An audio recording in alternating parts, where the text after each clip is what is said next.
Hello guys, today in this video I would like to talk about the Olympics, talk about everything that has been leading up to the Olympics, the preparation, the tournament itself, and I just want to give you my honest opinion on the experience playing one of the biggest sports events that exist.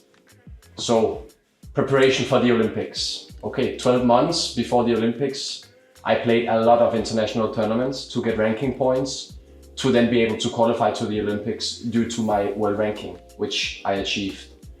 And then 1 month before the Olympics, we started with a lot of training. We're very intensive training. Normally you don't have the physical or the mental strength to practice like this all year round. But before Olympics, of course, you have to make sure that you really put in effort to stay in top shape, because it is such a big tournament. And I feel actually my preparations were very good. And then of course we had the Olympics itself. I remember going into the village still, and it was an amazing experience really. It was located in Saint-Denis. It's a part of Paris where it was maybe 1 kilometer times 1 kilometer only for the athletes.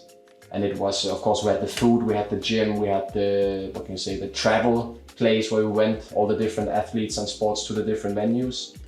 And most importantly, we had all the best athletes from around the world in every single sport.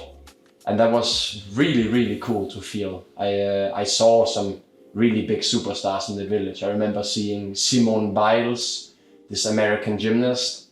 I saw Nadal and Alcaraz as well outside the food hall. And like when you're in a situation like that, you see really superstars. You get this feeling like, wow, I feel like, wow, I'm proud. I'm so proud to be a part of this. It was just fucking amazing, really. Just amazing feeling. And of course we had the tournament itself. It was a very, very different tournament from what I tried before ever. And I remember when I was sure I qualified to the Olympics, my national coach Linus, he kept telling me that you have to prepare. You will be so nervous. You will be so stressed. It's different, Anders. It's different. And all the time I told him, nah, I will handle it. It will be fine. I will be completely fine. And then when I arrived there and it was only 2 days until my first match, I started feeling nerves in my body that I didn't know was possible. I started being so nervous. All these thoughts in my head like, oh wow, my sport is not so popular in Denmark. So normally, the pressure from the public is not really there. But I knew for this Olympics, okay, there's gonna be more eyes on me than I've ever tried before. And this was very hard to deal with, and I was very stressed, and I spent a lot of time talking with my psychologist as well. In the end, I felt like when I stood in my first match at 0-0, I actually had prepared well mentally. And as many of you might know, I played against Marcos Freitas in the first round. I lost to him the last 2 times, and of course I was underdog. And somehow I won 4-0. First and second set I won pretty easily. Third set I was down 8-3, and then I made amazing comeback. I win 11-8, and I felt directly after I was leading 3-0 that his mental was a little bit gone, and last set I won 11-4. So my debut at the Olympic Games was a 4-0 victory against Marcos Freitas. I felt so relieved. My parents were there, my wife was there. I remember when I won, I looked up at them like, I cannot believe this, and they were very happy, and I was also like, I was extremely happy. And the venue, we had 9,000 spectators. That gave a very also special and different atmosphere from what we're used to in table tennis. And of course it's also a little bit more pressure and it's different, but I really loved it. I enjoyed it. And then I won the first round. I went to the interviews, and then it was just amazing really. And a lot of people watched, and I got a lot of messages from people that were not even in table tennis or interested in table tennis that just watched my match, and it was really different but very pleasant experience. And then I had 1 day rest, and then in the round of 32 I played against one young Polish player named Miloš Radzinski. And this guy is really, he's still junior player. He's really big talent. He's super good. I have tons of respect for him and his game. And I'm sure in a few years he will be one of the best players in the world. And I won 4-3 in a very roller coaster-ish match. Because I won first set, lost second, and then we continued winning 1 set each. And in the end I won 4-3. And it was very close match and very hard mentally. But again, I felt that like I had prepared very well mentally also for the situation, that it would be close. There would be good moments in the match, bad moments in the match, and I feel like I was in control of my mental throughout the entire match. And then again, I won, and I got even more attention also in the Danish news. I remember that I had some interviews here at the Olympics that went very viral in Denmark because they asked me what I thought about the village, and I gave my honest opinion that the food was bad. I couldn't find burger or pizzas, and I was missing Red Bulls, which is of course a very weird statement to say as a professional athlete, but I said it because that's my world, that's what I like in life, and it went very viral. So of course also the interviews after my matches where I had won, it was also we made a lot of good jokes and a lot of fun. That was very pleasant. Then the same day I had my last 16 match against Tomokazu Harimoto from Japan. Of course, he's one of the best players in the world. Like, he is really, if you look at the 5 players who had the best chance to take medals, he's for sure the one that I would put in this list. And yeah, I mean, he was a better player well, he's always a better player than me, and he proved it on that day. Because, okay, I was leading 1-0 and I had 10-10, so decent chance to lead 2-0. Then I lost that set, and then he calmed down a little bit. He was very nervous in the first sets, and then he kind of just rolled me over. He was better in the service receive game, and more importantly in the rallies, he was just too fast for me. Even when I played good points, I played 1, 2, 3 shots with good quality. He was really responding in a way that not many players can do in the world, and yeah, he won actually quite easily. But still, I finished last 16, and it was amazing in every aspect of the tournament. The preparation, the way I believe I handled the stress and the nerves that I got there, and more importantly, my performance in all 3 matches is something I look back on now and I'm very proud of. So the Olympics overall, fucking amazing experience, and I cannot wait to play it again in 3 years, hopefully. And now I will answer some of the questions that you sent to me.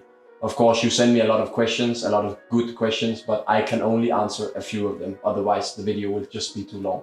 So I've chosen some good ones. Heiti Darkstar asks, could you please do some recap and focuses on the aspects which were most crucial to you?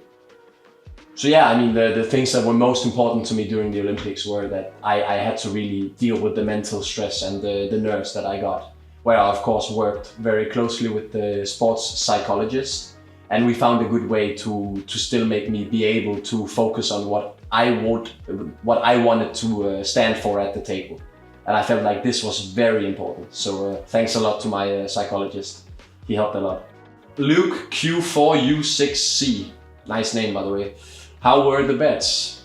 Yeah, actually the bets, I saw a lot of stuff online and posts on Instagram, Facebook with the athletes complaining about the bets. You know, they were all like, it's such a prestigious event and the bets were horrible.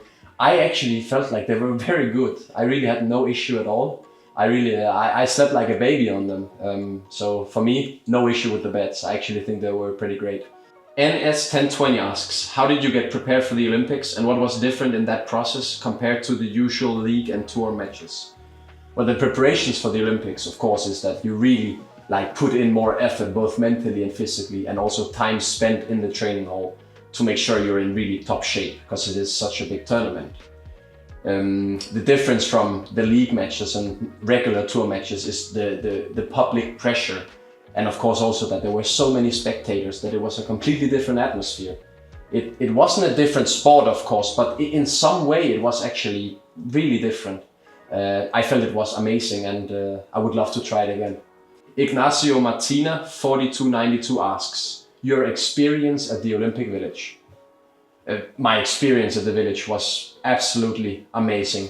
First of all, all the Danish athletes, we were around 120, 130 athletes. We basically lived all in the same building in different apartments. So in normal tournaments, you're kind of there alone, you feel also a little bit lonely at many tournaments, but here you came as a country, okay? You of course had to focus on your individual sports, but you could really feel that everyone was supporting each other and everyone just wanted, people from their own country to really be able to perform to the best of their ability. And that was really, really nice that we were there as a team, we were there as a unit, as a country. It was really a great feeling and a great experience. Marius G9632 asks, Anders, as you face the world's top players in the Paris 2024 Olympic tournament, how do you adapt your strategy for such high stakes matches on the global stage? I mean, to adapt strategy, etc. on such high stakes, it's what we practice all year. That's why we play so many tournaments, so many league matches where we learn a lot of things about ourselves, what I need for myself to be able to perform the best that I can. So even though it was a much bigger tournament than what I'm used to, it was basically the same things. I went on my intuition, I went on my feeling and my gut. And I just did what I felt was right in the moment, both mentally, strategically, and playing wise. So in this aspect, not so many things were different actually. Hamed Gamal 2986 asked, what were your expectations for the Olympics and are you satisfied with the result? Well, my expectations were actually not that much because in the big tournaments leading up to the Olympics, I had so many important tournaments where I had lost matches so narrowly. I had the 2-2, 11-13 against Francisca in one smash. I had the 2-2, 9-11 against Dankui in another smash. So of course, two important tournaments I had lost with 2 points in the fifth set. And this actually took away some confidence from me. So going into the Olympics, I did not have so big expectations. I wanted to go, I wanted to enjoy that I was there because I was already proud to be qualified. And I just wanted to try and play the best table tennis that I could. And now after the tournament, looking back on it, the results, I mean, I am so satisfied and it was one of the biggest results I've ever made in the singles to be among the best 16. And okay, in the team event, I had 2-2, 9-7 against Troels, who won the silver medal. Even though I lost this match, it was actually also a great match and a great result for me personally. At least that's how I feel. So I'm very happy. I'm very satisfied and I think it was a great Olympics from my side. And that's all I have for the Olympics for you guys. I hope that you learned something. I hope that you found this interesting. It's a little bit long video, but the Olympics, there's a lot of things to talk about and a lot of things to tell and explain. So thank you for watching. See you next time.